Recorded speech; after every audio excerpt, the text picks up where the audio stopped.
Say these to yourself, like you already have the money. Neville Goddard taught that the words you whisper to yourself in the dark are the architects of the money you count in the light, and the tone you use with yourself when no one is listening is the tone the world will use with you tomorrow. The premise is this. In the book of Proverbs, the 23rd chapter, it is written, "For as he thinketh in his heart, so is he." And Neville Goddard would stop you right there and say, "Do you see it? The man is not defined by the number in his account. He is defined by the conversation running quietly beneath his breath." And if you have spent years describing your lack to yourself in vivid, aching, faithful detail, checking the balance and sighing, counting the bills and bracing, you have not been unlucky. You have been obedient. Obedient to a law you did not know you were using. Thinking lack in your heart so faithfully that lack became the only thing you were. Say it with me. I am someone who already has the money. I speak to myself only from having and never from wanting. Imagination creates my reality. And again, I am someone who already has the money. I speak to myself only from having and never from wanting. Imagination creates my reality. If you would like tomorrow's teaching to find you the way this one did, stay close and subscribe, so the next word arrives right when you need it. If something in you just went quiet when you heard that affirmation, type the two words, "It's done," into the comments below, and let it be your seal before we even begin. The first key is this. Catch the sentence. Every single day you are narrating your financial life to yourself in a running commentary so constant you no longer even hear it as speech. You think it is simply how things are. But Neville Goddard taught that the imagination is the only creative power there is. So nothing you whisper to yourself is ever idle. The glance at the app that makes your stomach drop. The small math you do in the grocery line while counting items against a number in your head. The sigh before opening the bill. The quiet, automatic, of course, when something falls through. None of it is neutral. All of it is prayer. And prayer, Neville Goddard taught, is simply the feeling you carry as you talk to yourself in the dark corners of an ordinary day. Let me show you how easily this hides in plain sight. Picture a woman named Claire. She is not poor, she is careful, she has a good job, and yet every single morning, before her feet even touch the floor, her first thought is a small private accounting. Will there be enough? She does not say it aloud. She would never call it a prayer. She would call it being responsible. But Neville Goddard would stop her right there and say, "Listen to the tone beneath the arithmetic. That tone is the real message, not the numbers." And the tone she is sending out, morning after morning, is one of quiet insufficiency, dressed up as caution. So the day answers her in kind, small, unexpected expenses. A card declined by 1 cent of embarrassment. A client who pays 2 weeks late. None of it dramatic. All of it exactly enough to keep proving the tone right. This is the trap. It does not look like belief. It looks like realism. It wears the costume of simply being sensible with money. But underneath the costume, it is the same old sentence. Spoken so many times, it has become furniture in the mind, invisible because it is so familiar. So this week, try something small and exact. The next time you feel that familiar tightening reach for your phone or your wallet, pause right there before a single word forms. And instead of narrating the lack you are about to see, narrate the having you have quietly decided to feel. Say to yourself, not loudly, not as performance, but the way you'd mention the weather, "I have more than enough." Let it be almost boring in its certainty, because the wealthy self is never dramatic about money. Only the poor self performs. The wealthy self simply assumes, and it is not a technique you master once and set aside. It is a habit built one interrupted sentence at a time. One caught thought at a time. The moment you notice yourself mid-lack and gently, without struggle, turn the sentence toward having, you have already begun to talk to yourself like you already have the money. That single turn, repeated quietly across an ordinary week, at the register, in the grocery line, before the bill, before the app, is the whole of this first door. And it asks nothing dramatic of you, only that you catch the sentence and change it, walk through it lightly. There is no other threshold to cross first. I speak only the sentence of the wealthy self. The second key is this: it is not asking, it is assuming. And the difference between the two is the difference between a beggar and an heir. When you ask, you stand outside the door hoping it opens. When you assume, you are already inside, moving through rooms that are yours. Neville Goddard pointed to the words, "Believe that ye receive," and he taught that belief is not a future hope, it is a present tense feeling lived now. So consider the way most people talk to money. Please let this work out. I hope the check comes. I wish I could afford that. Every one of those sentences confesses distance. Every one of them is spoken from the far side of the wish, and the tragedy is that they are spoken so quietly, so habitually, that the speaker never even notices he has knelt down to beg. Let me tell you about a man who does this every single week without knowing it. He sits down on Sunday night to pay his bills, and before he even opens the first envelope, his shoulders rise toward his ears.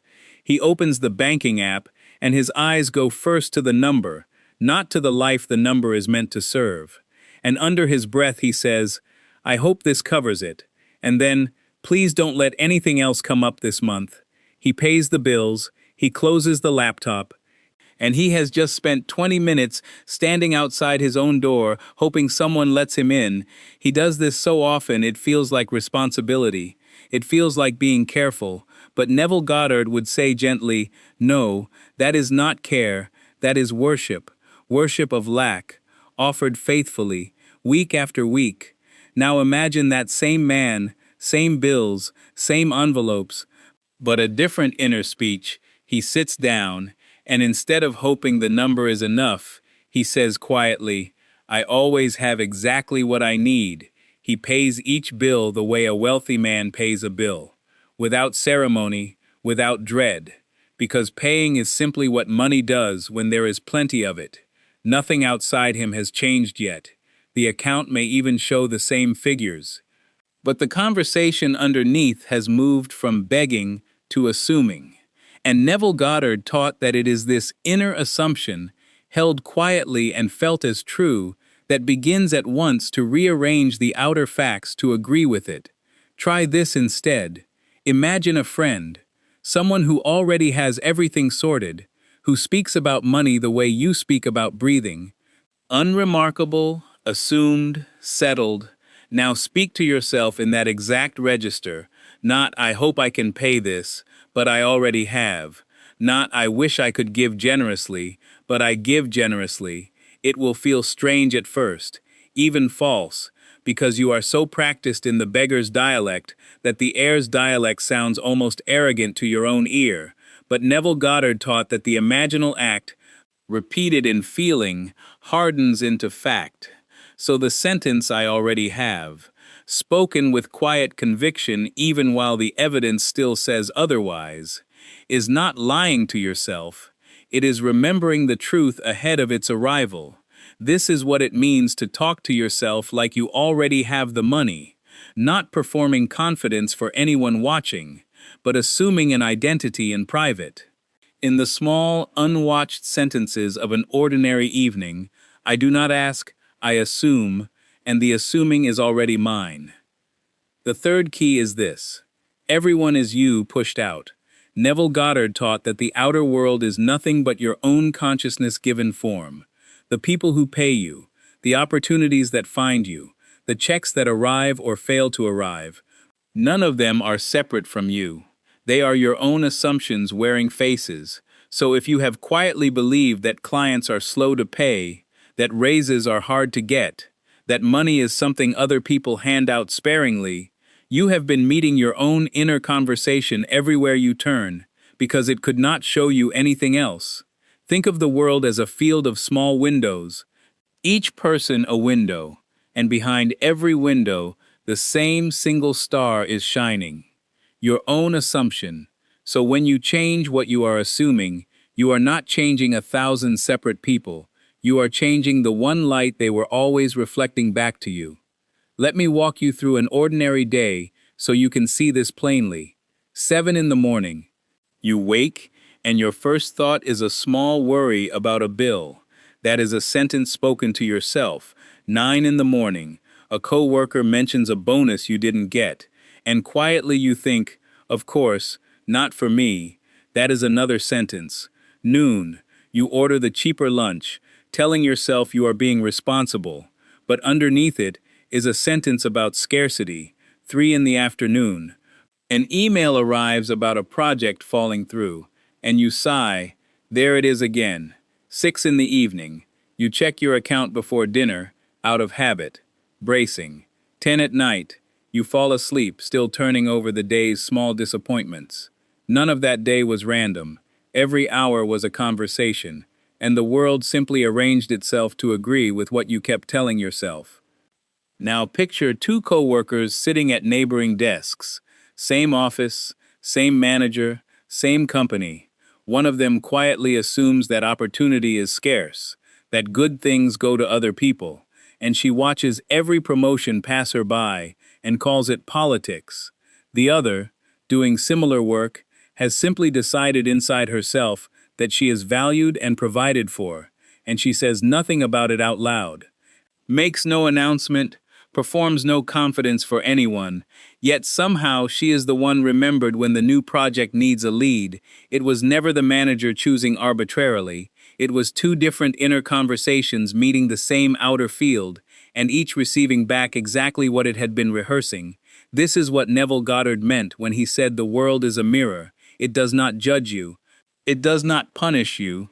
It simply cannot help but agree with you. Now imagine that same disappointing day lived with a different inner voice, waking and thinking, I am provided for, meeting the coworker's bonus with a quiet, my turn is coming, ordering what you actually want, because lack is not the voice running the morning, receiving the falling through email and thinking, something better is already arranged, checking the account with calm curiosity instead of dread, falling asleep repeating, I have more than enough. The outer facts of that day may look identical to an outsider, but you have changed the conversation. And Neville Goddard taught that the world can only mirror back the self you have quietly decided you are. So when someone is generous with you unexpectedly, it is not luck. It is your own generosity toward yourself finally reflected. And when someone is withholding, ask gently what withholding sentence you have been rehearsing. Notice, too, that none of this requires convincing another person of anything. You are not out there trying to change the coworker's opinion or the manager's mood. You are simply tending the one light behind your own window. And every other window, without knowing why, begins to catch its glow. The outer world is not your enemy keeping money from you. It is your faithful servant, showing you exactly what you have been saying. Everyone is you, pushed out, and money moves toward the self, who has already decided it belongs to them. The fourth key is this, and it is called revision, because you do not have to carry today's careless conversation into tomorrow as if it were law. Neville Goddard taught that any scene not to your liking can be revised in imagination, and the revision is received by your deeper mind exactly as if it had happened that way the first time, not as a wish that it had gone differently, but as fact, settled and closed. So understand what this really means. The day is not a stone tablet. It is wet clay, and you are the only one holding the tool. Most people think the day is finished the moment it happens, that the sharp word, the anxious check of the account, the sigh in the grocery line are locked into the record forever. But Neville Goddard taught that the past is only a memory held in present imagination, and what is held in present imagination can be reshaped by that same imagination tonight. Let me give you an ordinary picture of this. A man comes home from work, having snapped at the cashier over a small overcharge. His voice tight, his face hot, the whole exchange leaving a residue of scarcity behind it. That evening, before sleep, instead of replaying the scene with irritation, he closes his eyes and lives it again. this time calm, unbothered, almost amused. He sees himself glance at the receipt and simply say, "Don't worry about it," and mean it completely. He feels the ease of a man for whom a few dollars could never disturb his peace. He does not force the feeling. He simply lingers there until it feels more real than the original moment. And he falls asleep inside that corrected version, not the tense one. This is revision. And notice what it is not. It is not pretending the overcharge never happened. It is not lying to yourself about your day. It is refusing to let a careless sentence stand as the final word on who you are. Neville Goddard taught that imagination is the redemptive power in you, the very thing Scripture calls the Savior, because it saves you nightly from the tyranny of an unexamined day. Every scene you leave unrevised is a scene you have unconsciously voted to repeat, and every scene you lovingly correct before sleep is a scene you have quietly erased from tomorrow's ledger. Do this with the small moments especially. The tight jaw at the pump, the flinch at the invoice, the clipped tone with a family member about spending, none of these need to be carried forward. Take each one tonight. Run it again exactly as the one who already has the money would have lived it. Unhurried, generous, untroubled. Feel the relief of the corrected version as though it is the only version that ever happened. Do this nightly, faithfully, without exception, and watch how quickly your daytime voice begins to change on its own, because you have stopped feeding the old conversation new material, and a conversation that is never fed eventually falls silent. I revise the sentence, and the sentence obeys me. If this key moved something in you, let today be the day you subscribe, so tomorrow's teaching finds you before the old voice does. The fifth key is the deepest one, and it is the one Neville Goddard returned to again and again, the state akin to sleep. So let us walk through it slowly, in pieces, so nothing is missed. First, consider the moment just before sleep, when the body grows heavy and the sharp edges of the day soften. Neville Goddard taught that this drowsy threshold is the doorway to the deeper mind, because the critical, arguing, calculating part of you finally lays down its weapons, and whatever you feel most naturally in that softened moment sinks in unopposed. At noon, your reason stands guard, demanding proof, cross-examining your own hope. But at the edge of sleep, the guard has gone home, and the sentence walks in freely and settles into the room where identity itself is kept. Second, consider what most people do with this sacred threshold. They lie in the dark rehearsing the unpaid invoice, the hard conversation about money they dread tomorrow, turning the wound over the way a tongue returns to a sore tooth. And they hand the most receptive part of themselves one more helping of lack, and then wonder why tomorrow arrives wearing yesterday's clothes. It is not bad luck repeating, it is the same bedtime conversation repeating.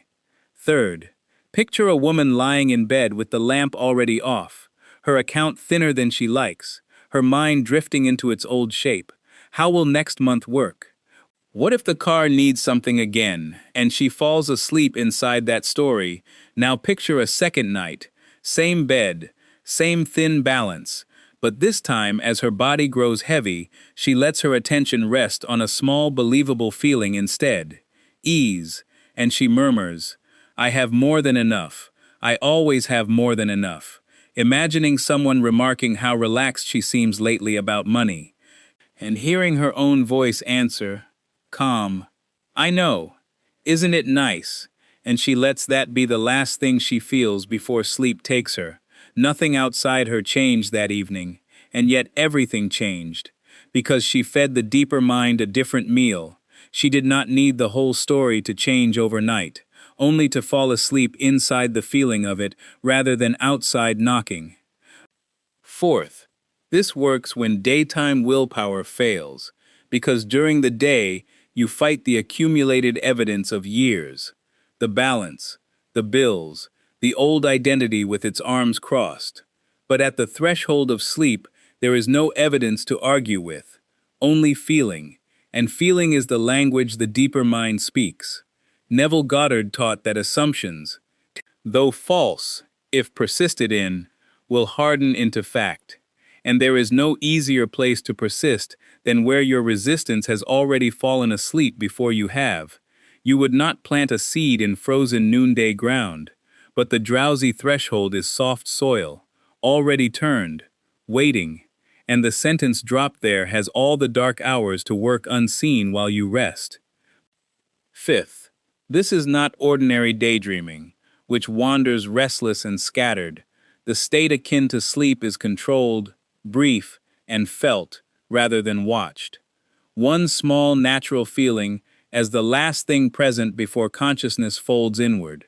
The shorter and more believable the scene, the deeper it sinks. A single sentence, a single warm exchange, that is enough. And repeated night after night, it becomes the quiet architecture of a new self. Some nights the feeling comes easily, some nights it feels like reaching through fog, and on those nights you simply return to it gently, the way you return a wandering child's hand to yours without scolding, and sleep still receives it.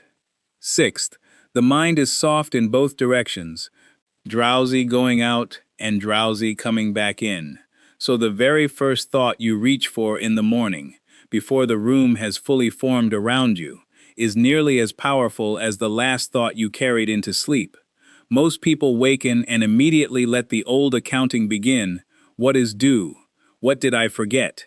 Handing the fresh, unguarded mind of morning back to the same tired conversation. But you can meet that first waking moment with the same quiet sentence, I already have it, spoken before your feet touch the floor, so the mind is bracketed on both sides, entering the dark in assumption and returning to the light in assumption. And the day that begins this way is already a different day, before a single outer thing has happened in it. Seventh, this practice looks utterly ordinary from the outside. A person simply falling asleep, no ritual, nothing anyone would notice. And yet inside, an entire fortune is being quietly assumed. This is what it means to talk to yourself like you already have the money, not shouting affirmations in harsh morning light, but murmuring the settled truth into the dark, where the deeper self listens most closely and argues least. And if a sentence spoken at noon seemed to do nothing, while a feeling carried into an ordinary night quietly rearranged your circumstances weeks later, this is the reason. You were not imagining harder, you were imagining at the hour when imagining is believed. Eighth, this threshold asks no special talent, only a small willingness repeated. No vivid pictures or dramatic dialogue needed, only a feeling you can believe for a few seconds, held loosely, the way you hold a candle through a doorway rather than grip it.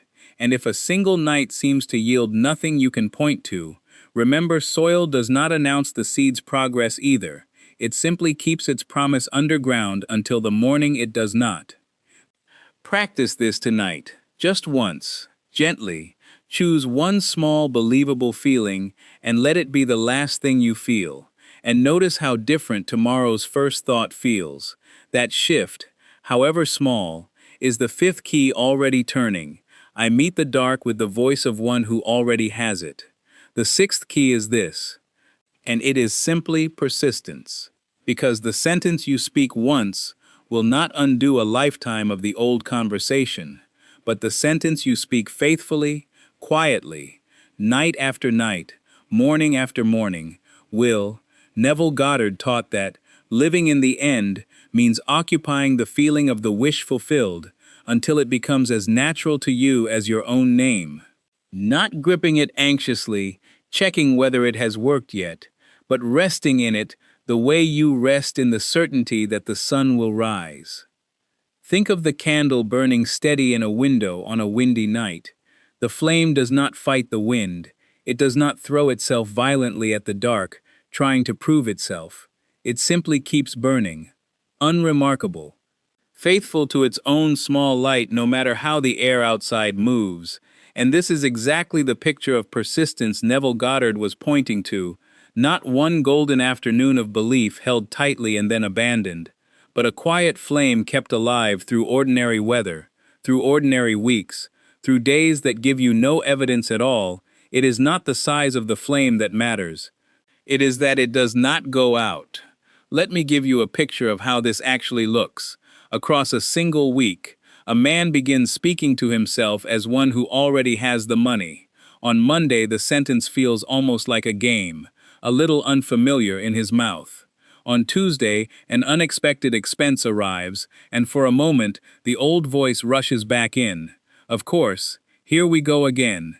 And he catches it, gently, without drama, and says instead, I have more than enough. On Wednesday, he forgets entirely, moves through his whole day on autopilot, and only remembers that evening. So he simply picks the sentence back up, as if he never dropped it. He does not scold himself for forgetting. He does not treat the lapse as proof it will not work. He simply returns. The way you return your gaze to a friend's face after glancing away, nothing lost, nothing broken. On Thursday it comes almost naturally, sliding in beneath his ordinary thoughts, the way an old habit finally settles into the body. On Friday someone remarks that he seems different lately, lighter somehow, and he cannot quite explain, because nothing outside him has visibly moved yet. No check has arrived, no debt has vanished, and this is precisely the week most people abandon the practice, standing right at the threshold of the harvest and turning back for lack of one more day's patience.